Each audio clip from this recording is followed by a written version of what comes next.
Welcome to another episode of Beyond Autistic Burnout. Today, we've got a fantastic conversation lined up with my guest, Jen Slaton. We'll be diving deep into the world of late identified autistic women, exploring the significance of belonging, self awareness, and envisioning the future. And that's not all, though.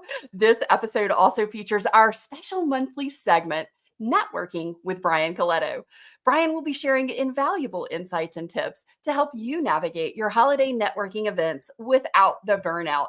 Get a networking idea that you may not know about, and it is really growing on LinkedIn. So stay tuned for an empowering and informative show today. Welcome to Beyond Autistic Burnout, the talk show designed to empower ADHD autistic professionals like you to thrive in your career, life, and beyond.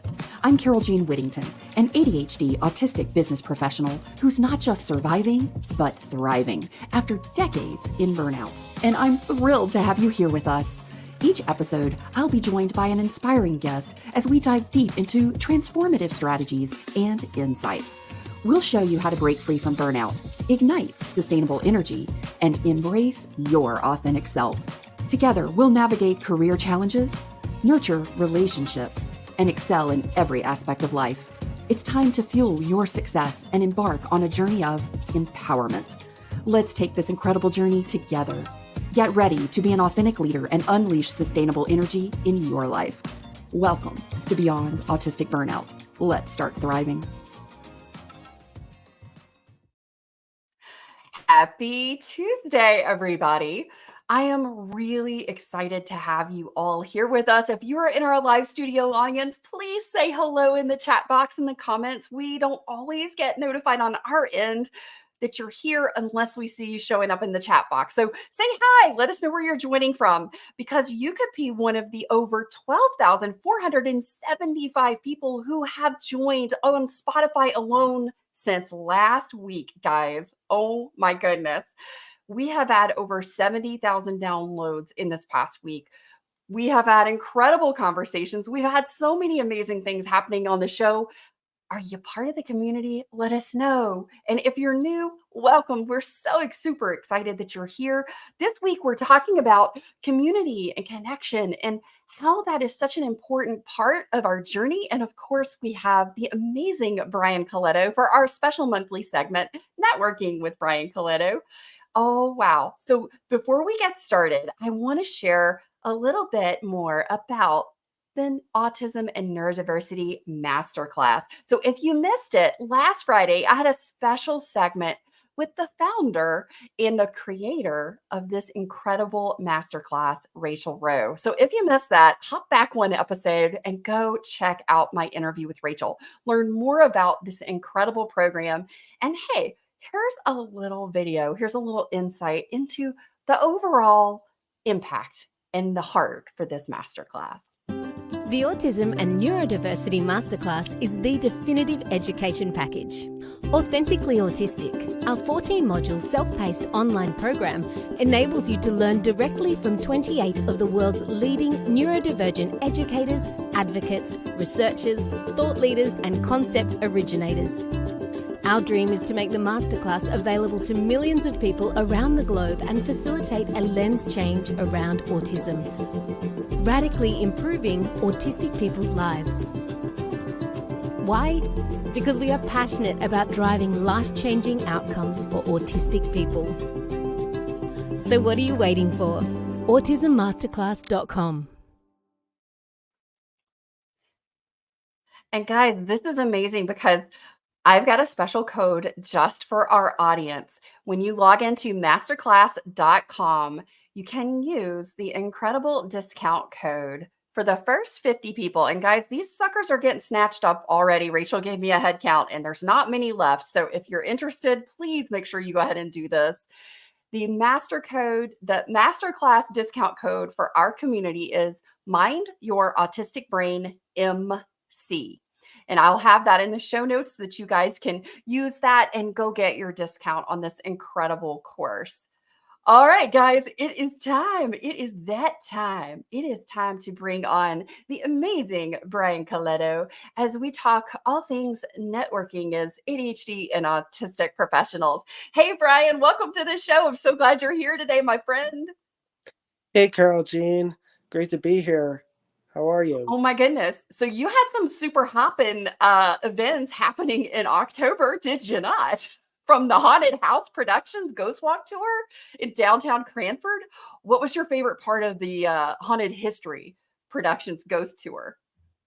Uh, yeah, so there were two tours I did. I did one 2 weeks before the Cranford one.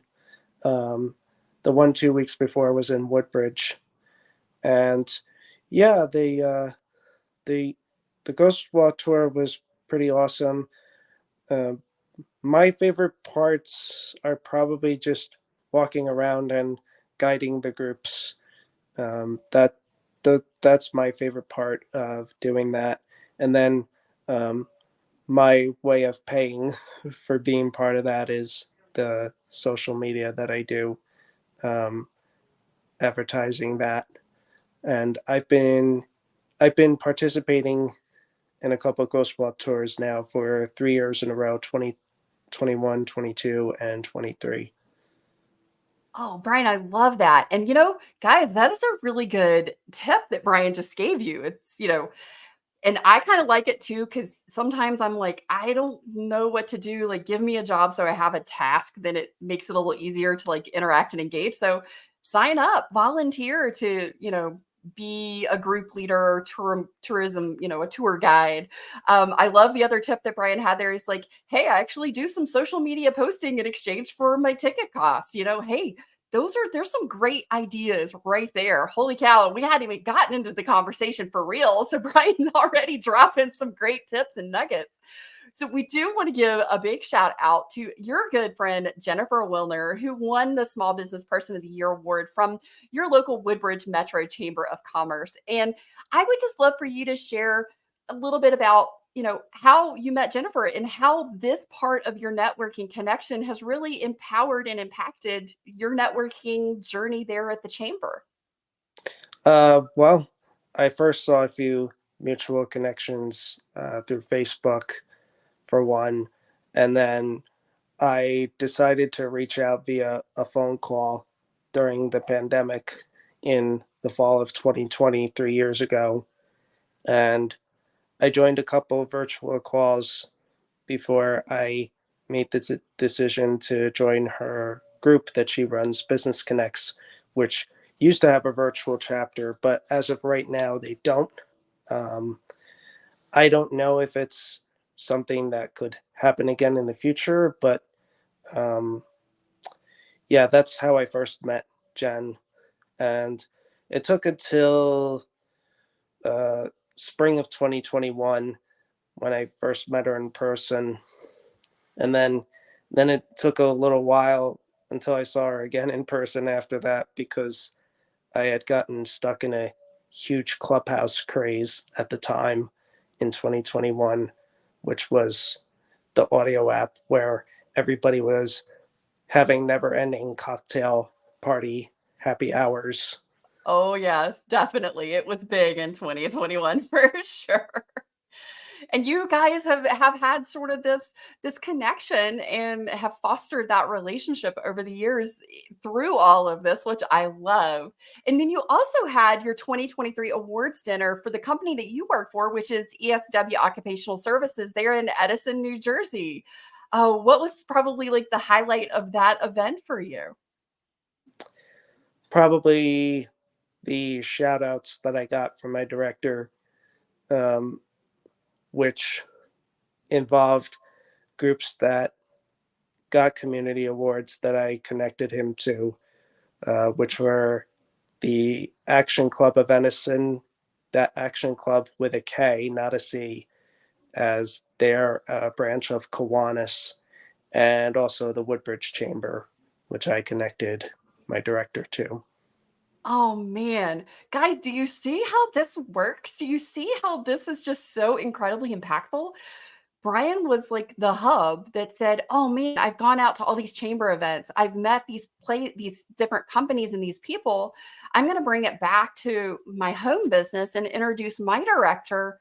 And then look at the ripple effect. Holy cow. Like, Brian, that's really special. And congratulations to you for your recognition in bringing all of those people and those businesses together. That is just tremendous, my friend. I'm so excited for you.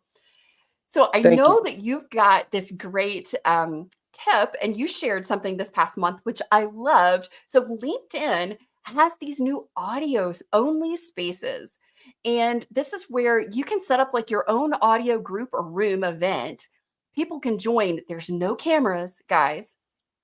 It's all audio, and everybody is just like listening to whatever the conversation is, but you can also raise your hand and get brought on to contribute to the live conversation if you want. Just kind of depends on how the host is networking that.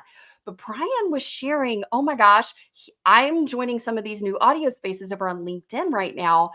Which ones have you tried out? Like I've got one that I've been going to that I'll share in a little bit. But Brian, what are some insights and some experiences in this networking venue that you're really loving about maybe these audio rooms on LinkedIn?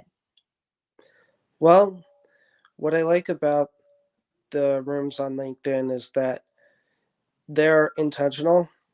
Um, they're usually no more than 1 to 2 hours, sometimes even only a half hour, and that the stage is a little bit more controlled because LinkedIn does have a limit on how many people you can bring on stage at once. So I like that about the LinkedIn audio, and that people can instantly connect with you. And it's not always just business talk. Um, there, it isn't the same thing as Clubhouse per se, Right. uh, because Clubhouse has no limit on how many people you bring on stage, and some of Yeah, it the could get a little get wild in messy. Clubhouse.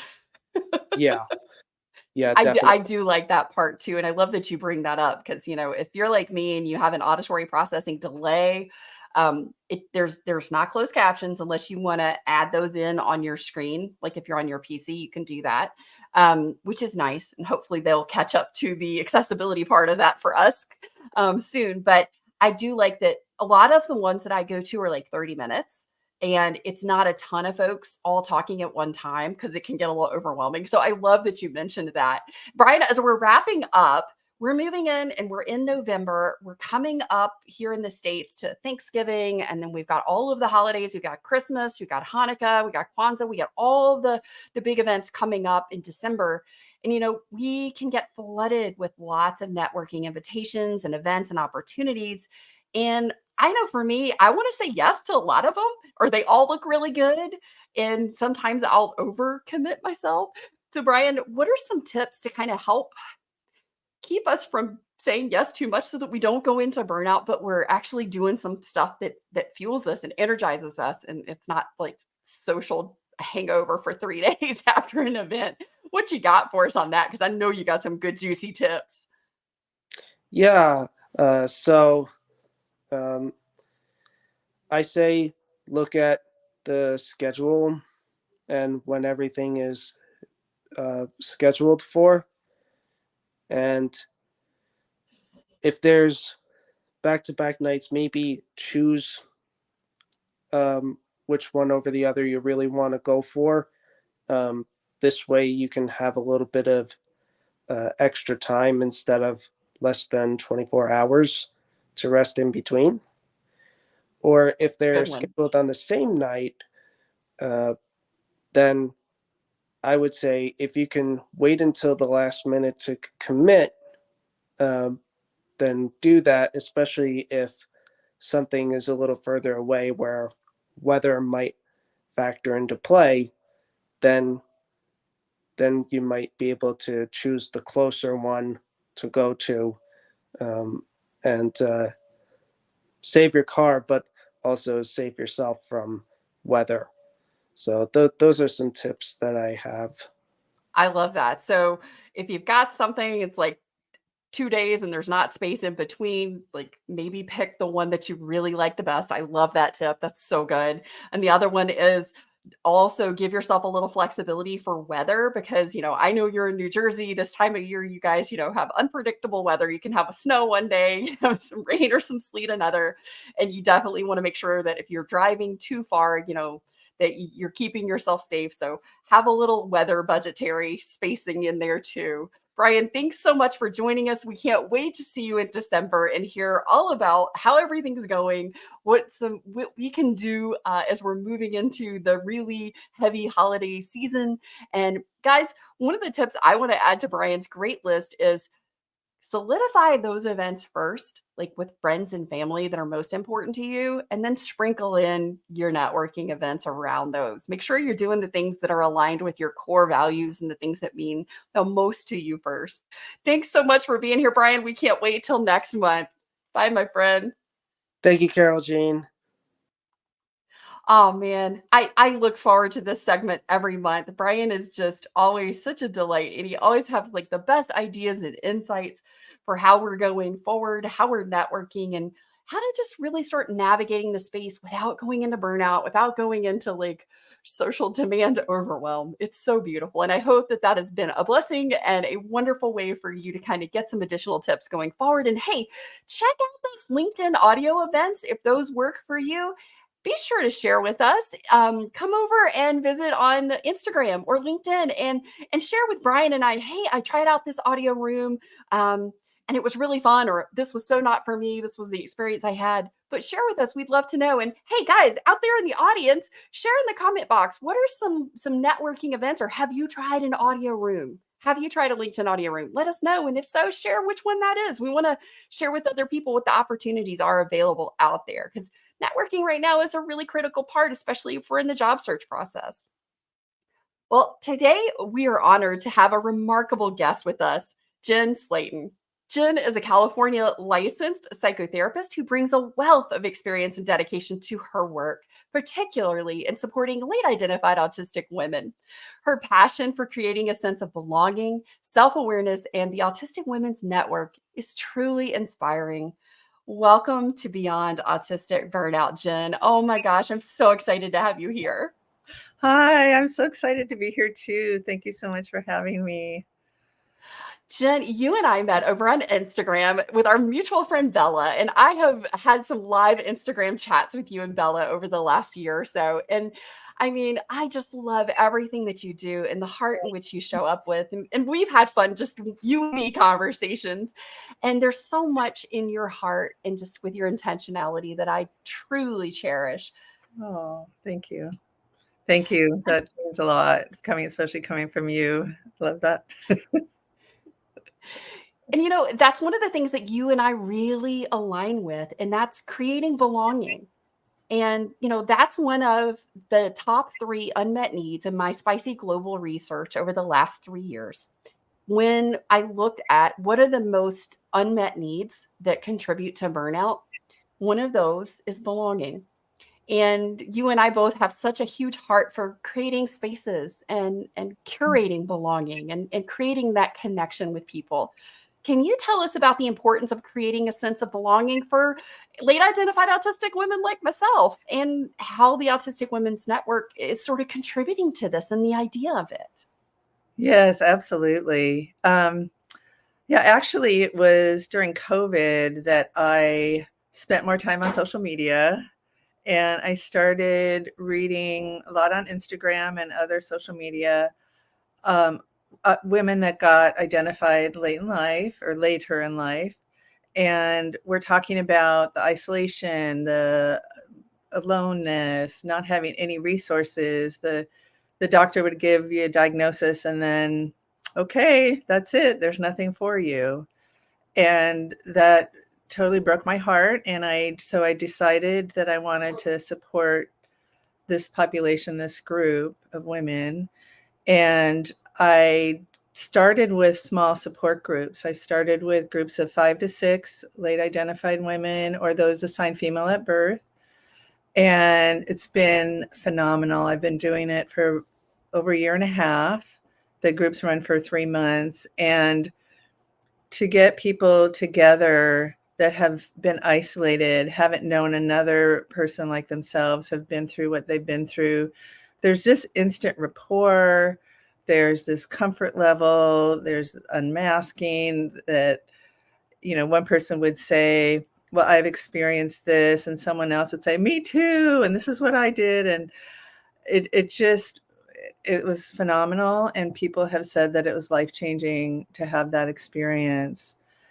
And so I still run those groups, but I wanted to be more accessible, and knowing that there's a huge population of women getting diagnosed now or identifying. And so I wanted it to be where people can come together, know that everybody in this online community has the same diagnosis, basically the same neurodiversity, and that you can feel safe to be there. You can connect with others like yourself. And it's fairly new. And so what I'm doing right now is I have 2 different groups per week. One is a topic discussion. Yesterday, we talked about processing the grief of late identification, which is huge. Oh, that is such a big part of what I call the processing phase. Yes, yes. And the stories that people told, it's just heartbreaking. But I also shared with them as well that this is part of the healing, to be able to talk about it, to share with others and other people that just totally get it.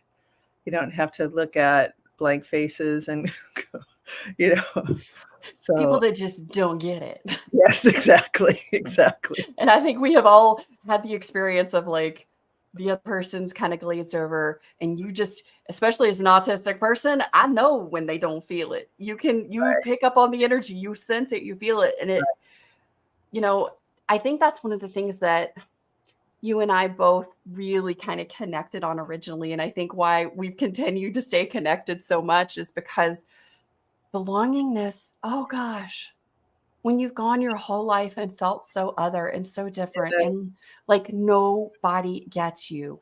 And then you get to this place where it's like, well, I don't even get me. Mhm. I get me, but I don't get me. And in the context of the rest of the world, like when I'm by myself and I totally get me, but the minute I start to put myself in the world, then it's like all of a sudden I don't get me because nothing makes sense, Right, right. right? And it leaves you in this place of isolation because Mm, one of the biggest things as humans that we can do is to look at another person and say, I see you. right. And and you see me. We And can see understand together. understand you. Yeah, Yeah. yeah. So Jen,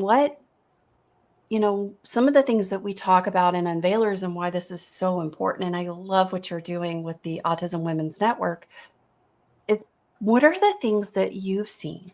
What are the things that you've experienced that when we don't have community and belongingness, when we don't have a place where we feel like we can unmask and we can have a conversation with somebody about the grief process and they get it, even if it's not the same experience, they understand it in a Mm. way that someone who hasn't lived it doesn't. What are some of the things that you've seen that are sort of like, oh my gosh, this is one of the reasons I started this group. I was seeing, the isolation, but what do you see like when we don't have those things happens? What do we see in the world? Oh my gosh.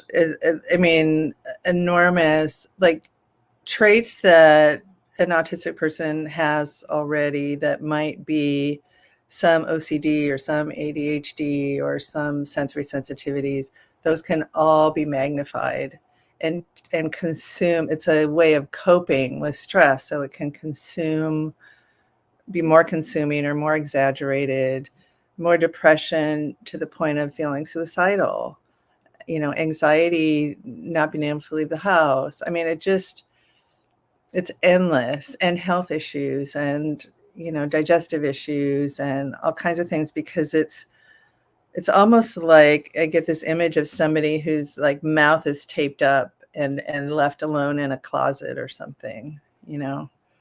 Oh my gosh, yes. And I think for me it was I felt isolated even when I was with other people. Yes. And Yeah. that's, when I was trying to be social and trying to connect. And I think those were the moments for me, Jen, when it was even harder because I felt more alone when I had been with other people trying to connect and not getting connection like I needed on the Yeah. level that I needed from that place of understanding and knowing.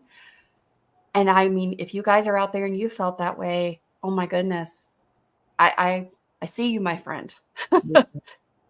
We just talked What about are yesterday, exact thing, that it's more isolating when you're trying to be social and then you just feel alone and can't connect and made to feel wrong, or, people look at you different. Yeah. Yeah. It's awful. we had the most beautiful thing happen in our Unveilers support community. We have a restoration support community. We meet the fourth Sunday of every month, and it's all the people from the unveiling method. And it was so beautiful because we had one of our members show up and they said, I'm going to cut my camera off today. I have a lot of Zoom meetings all week long. That's part of my job. And I've noticed part of what I'm testing is that expend so much energy on like managing my facial expressions for everybody else. And I'm in a place where I feel really safe to do this and I want to do it with you guys. I'm going to cut my camera off. And we were all just like, oh my gosh, yes, yes, please do. And it was so wonderful because at the end, I think so many other people also then were like, I'm going to do this for me in other spaces. I'm going to do this for myself. And at the end, I said, if you're open, would you share what the experience felt like today, not having to manage all of the facial expressions and the energy there. And it was so beautiful because they shared that in that moment and I had asked if this was okay, guys, by the way. So, but that in that moment that they felt so much better. Like it was like they said that I could concentrate on the conversation and it felt so much better to be in that space. And, I think when we can show up in places that are accessible, and that's why accessibility is so important to me. And I know that that's part of like how you set up the way that you approach the Autistic Women's Network. And I think that's just such an important part of the conversation. As we're talking like about the vision for this, could you share sort of the overarching vision and purpose of creating Autism Women's Network? Yes, well, that's it. It's accessible, it's easy to join, it's safe. And I do let people know you can be on or off camera. You don't have to speak. You can type in the chat or you can just listen, because I know, and especially from doing the support groups, that people may show up and just feel nonverbal. And it's nice to be able to participate and be accepted and not have to speak or participate. So anyway, so it's a really safe place. And I also want it to expand to where we can have groups where people can connect on their interests. We can have a book club where people have the same kind of interest in fiction, nonfiction. So it can just expand to encompass so many things. And my vision for it is that it's not a top-down, like I'm facilitating, but I'm not dictating. I want autistic women are creative, brilliant, amazing. I want it to be a community of all of us. And I want people to say, I have this idea. I'd love to do a little meetup about this topic or this, I'm really good at this meditative movement. I'd like to share with people that we could have people doing that.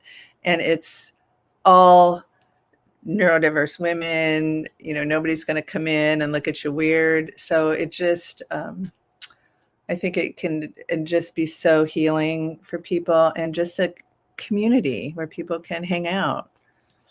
Oh my gosh, yes. And if you are part of the unveilers or you got your Energize and Restore Experience Day ticket back in September, you guys know that all of our instructors were all autistic and ADHD. And one of the most beautiful parts of that whole event was that one of our own members was leading one of our events at the end. And it was so beautiful to, she came with the idea and said, "Hey, this is really something I love. I've gotten certified in this. I would love to share it." I was like, heck yes, because you guys know I am all about supporting small autistic ADHD owned businesses. So I think that is so important. And I love that, Jen, that's what you're doing, because that really is an important place, because so many times we get dismissed or left out. We don't get asked to, what are your ideas? What would you like to do? How do you see this developing? And you have opened that space, and that is so beautiful. I love it. And I know that the members of the group are going to really, really just thrive having that space. So how, one of the things that we talk about, and this is something, you guys been here for a hot second and Beyond Autistic Burnout, everything that we're doing, we talk about our self-awareness. We're really sort of, through reflection, we raise our awareness level of ourselves and other people.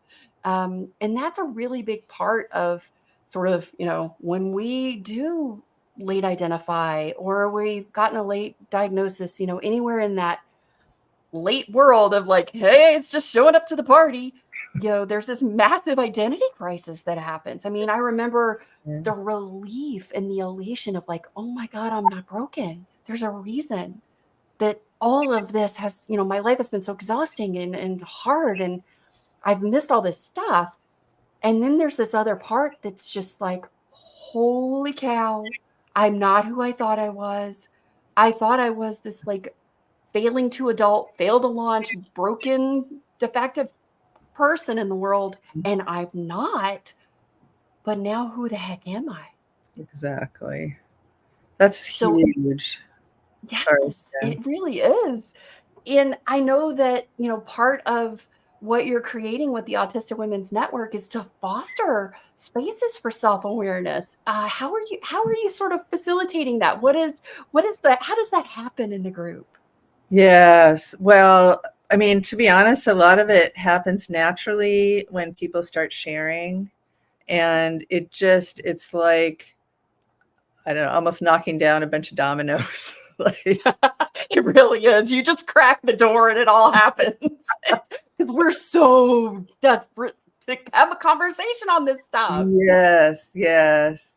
So I do two different things. I have one, like I said, I have a topic discussion. And so we talk about pertinent topics about that, and has to do with self-awareness, and even what is it like as a young girl to grow up not identified, and how is that experience carried through to today, and just that kind of, it's a lot of self-forgiveness, taking the pressure off that, like you said, that, wait a minute, you mean I wasn't so socially awful that people rejected me. It's because our brains work different and we process differently and we socialize differently. And I can find people here that accept me and connect with me and understand me.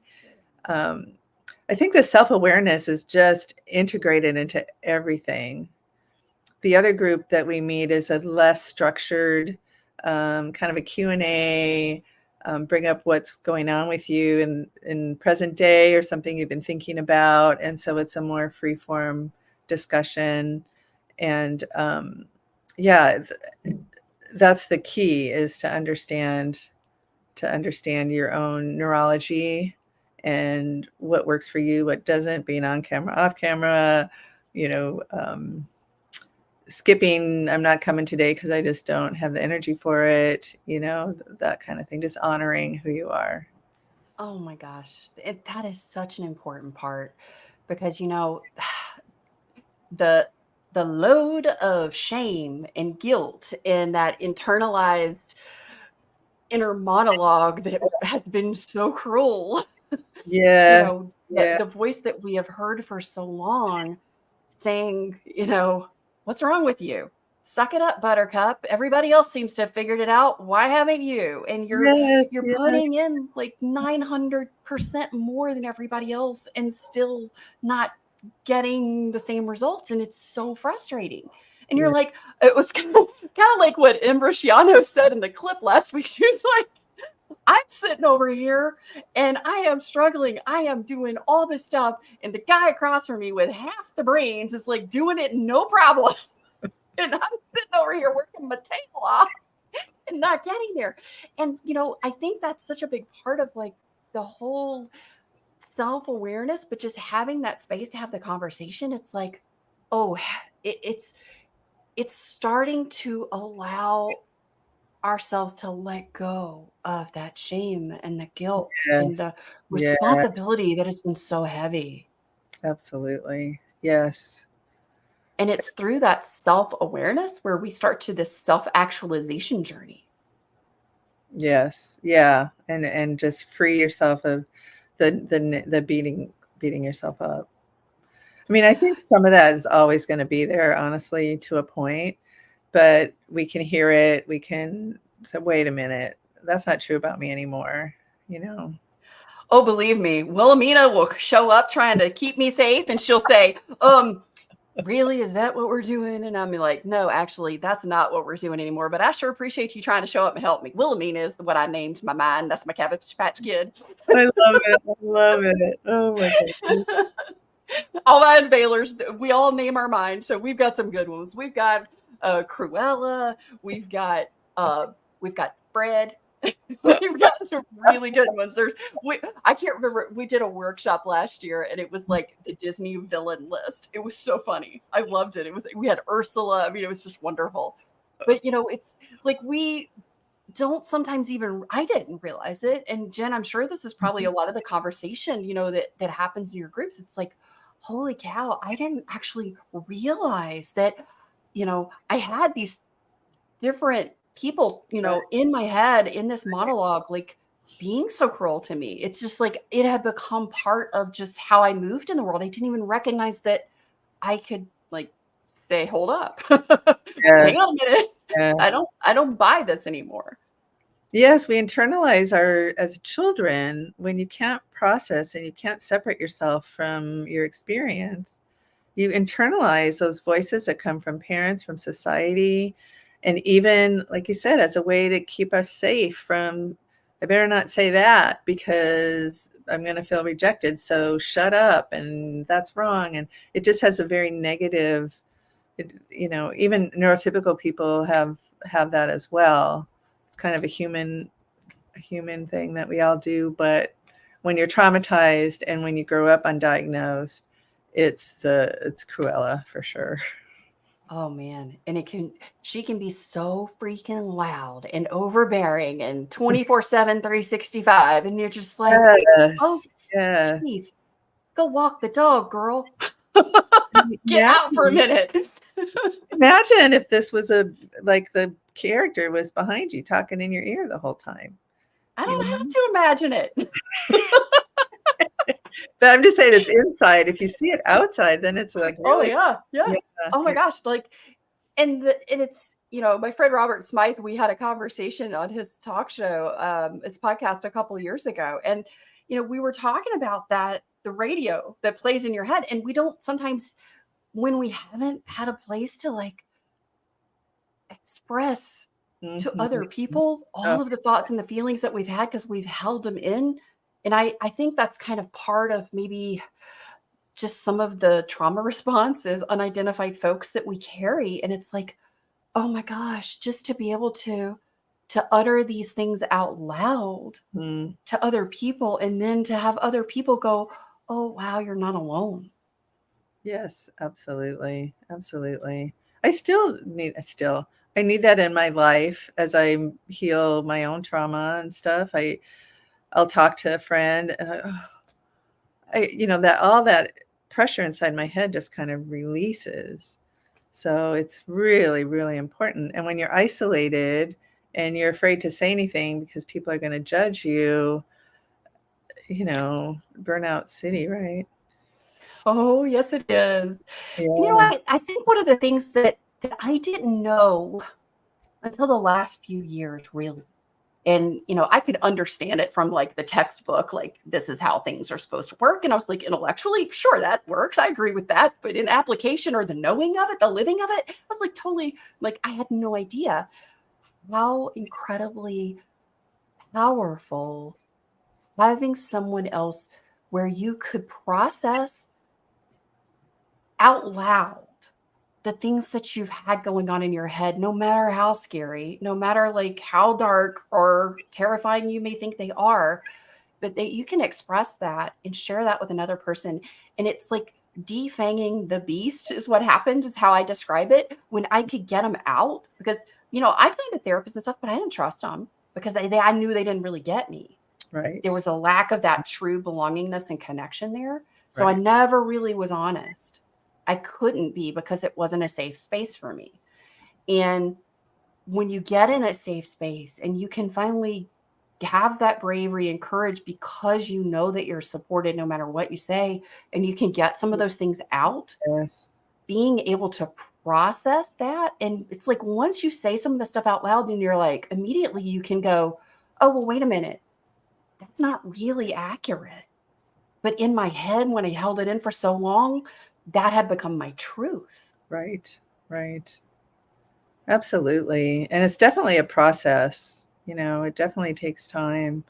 And I think one of the things that I do provide to the community is that, I'm a psychotherapist. I have a lot, like I said, a lot of experience with autism, so I understand it. And I can also help create safety for people that might be afraid to delve into some painful experiences and feel like, I'm not going to be able to contain this. And so I do have that ability to help create that safety. You really do.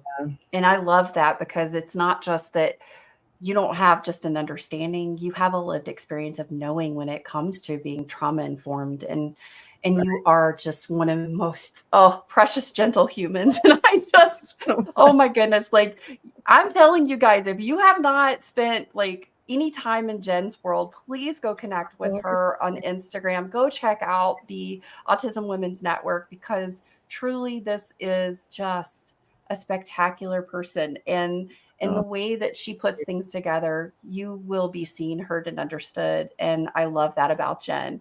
So Jen, what is the impact that you're hoping to achieve long-term with the Autistic Women's Network? Like, look into the future. I mean, I love that. I love the possibilitarian part of any endeavor. Well, what I would love to see is it grow and have a lot of different options for people.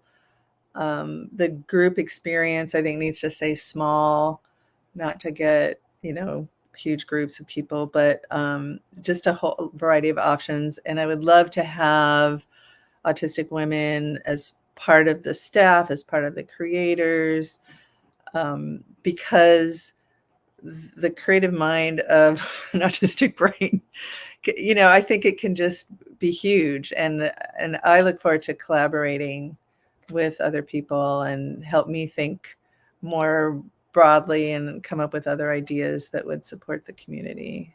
So. Oh, I love that so much, because that's one of the things that, even when Simon Nichols was on a couple weeks ago, we were talking about like the whiz popping. It's like all of the ideas and the creativity. And it's just so cool when you are in this creative group and space, and everybody brings to the table different elements, and it's so much fun. And I love that you're honoring and creating space, not just now, but also like planning for the future of where that goes. So Jen, if you had to say, like, this is who Autistic Women's Network is for, like, if this is you, then we're your people, we're your group. Who is that? So if you are late identified autistic, which could mean anywhere from adolescence on, don't have to have a formal diagnosis. But if you're one that, starts watching TikTok and takes online tests and everything's like bing, bing, bing, bing, bing. Autistic, I've never met an autistic woman self-identify and be wrong, honestly. Me neither. Yeah. So it's perfect. I haven't, and I've met a lot. Yeah. So that's absolutely fine.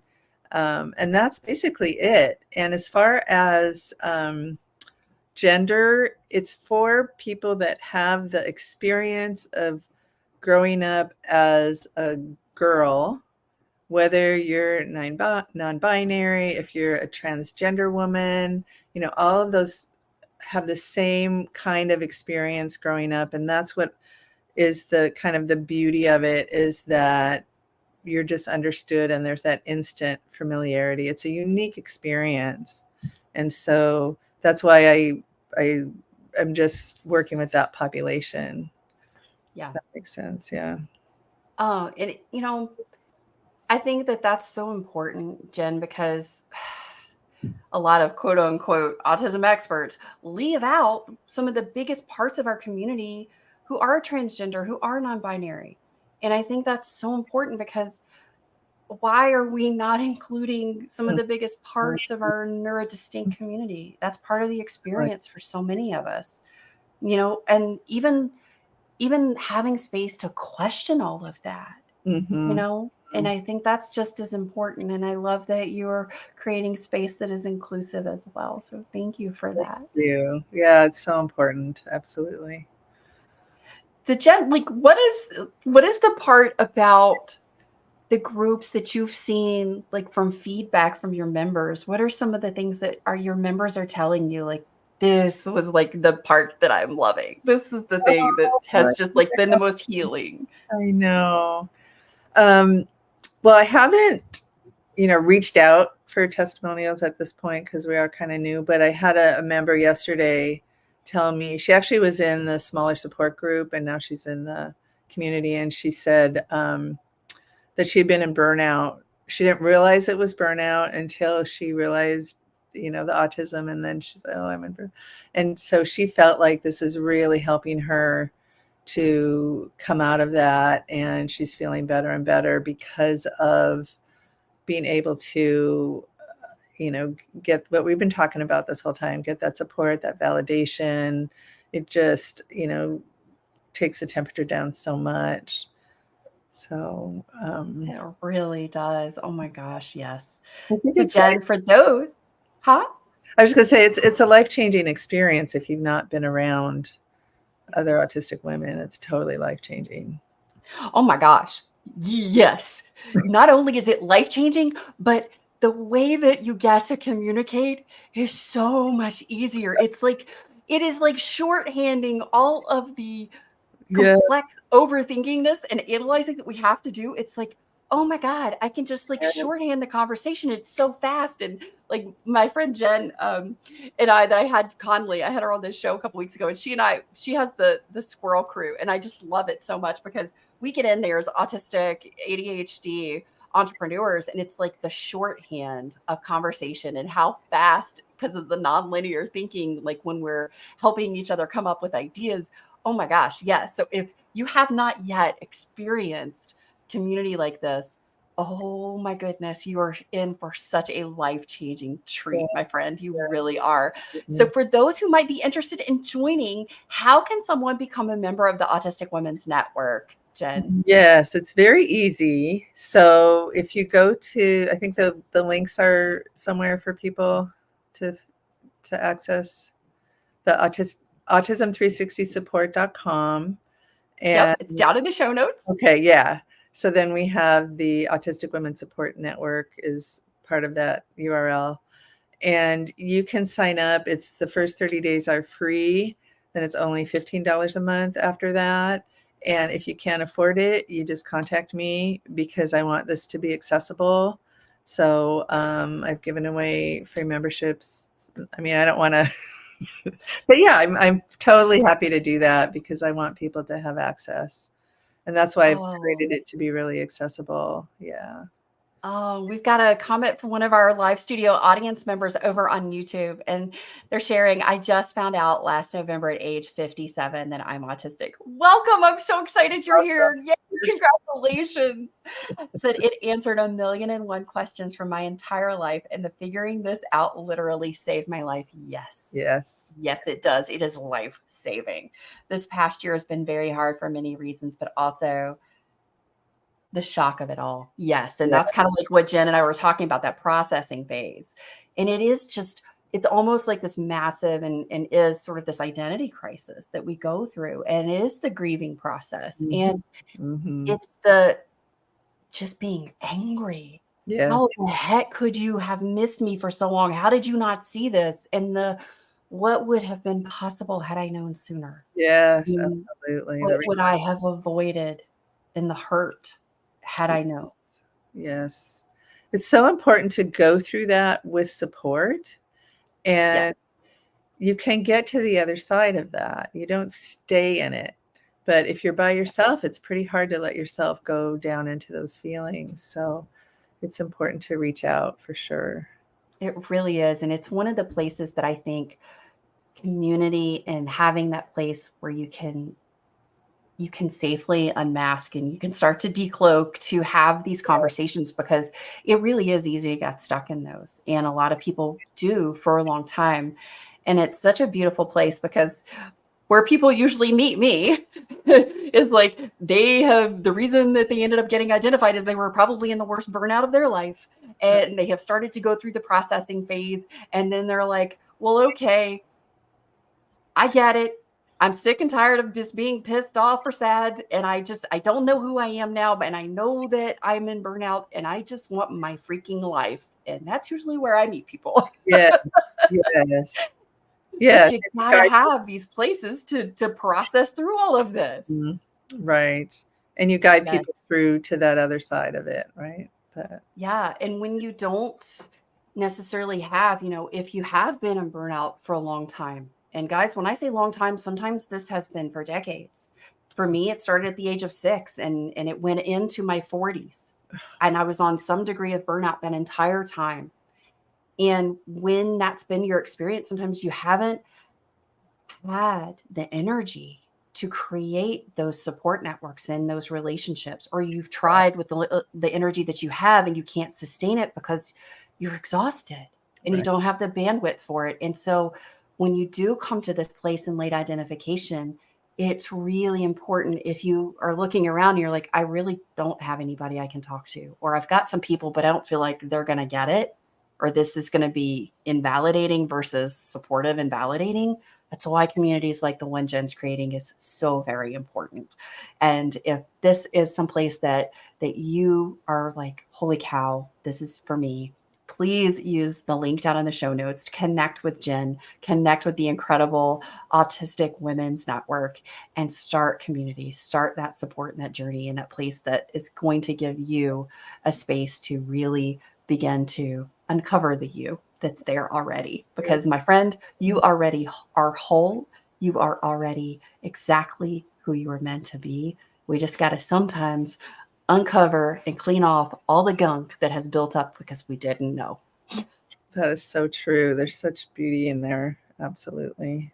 And I just wanted to add real quick, I think we're ending, but you can also connect with me. I have a Calendly link and schedule a free meetup. We can talk, and I just love meeting people. So feel free to sign up for that as well. Oh, Jen, I love that. And that's the perfect place for us to share this amazing little picture that we got going to Jen here. Oh my gosh. I love, love, love this so much. So we're all about the fur babies here at Beyond Autistic Burnout. Do share your fur baby, your beautiful cat here. That is Leah. And I have to tell you that when I do the support group, just about everybody in there has a cat. At least one cat. I don't know, dogs too, but cats, everybody. So I just, I love it. Because, guys, my guests aren't just experts in their field or excelling in a particular area. They're also people too. They're fur baby mamas and daddies. And, it's so important that we remember that we're all people, we're all human, and we all have connection, that yes. that we all have different facets and areas to ourselves. Let me check the chat box. We got some. Oh my goodness. Hey, Lee. Oh, yeah, totally.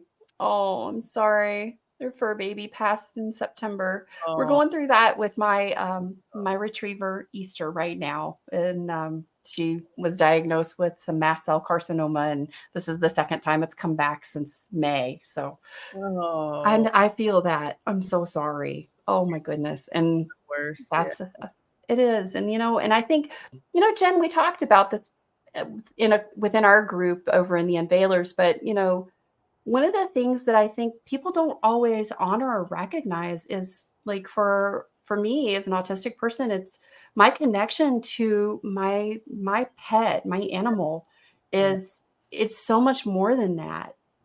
She's my emotional support person. She's been with me for 12 years, through Yeah. divorce and all this stuff. And when we experience a loss, it with that element, it's so hard and it really hits us so hard. Does. Absolutely. It's so painful. Yeah. Such a connection, such a deep, I feel it too. It's really Yeah. hard. And to honor that grieving process as well and share that. And you're not alone. I think everybody has a story of a painful passing of a loving pet. So you're not alone. Yeah. Yeah. Well, guys, Jen, you have been an amazing guest today. Thank you so much for being here and for sharing your incredible community and all of the things that you have envisioned and what you created and the beautiful vision that you have going forward. And if you guys are out there and this is something that you would like to be a part of, please check out the show notes and get the link below. And like Jen said, she invites you just to set up a Calendly and meet her and just say hello and have a coffee. If you're just sort of like wanting to dip your toe in the water and check it out, do that for sure. Or if you don't want to meet face or on camera, you can turn the camera off. You can send me an email. Anything that works for you.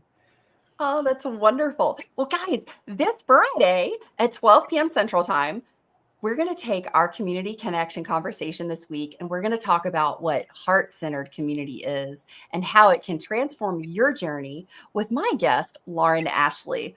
Lauren is a top interpersonal communication voice on LinkedIn and an incredible community builder. Oh my gosh.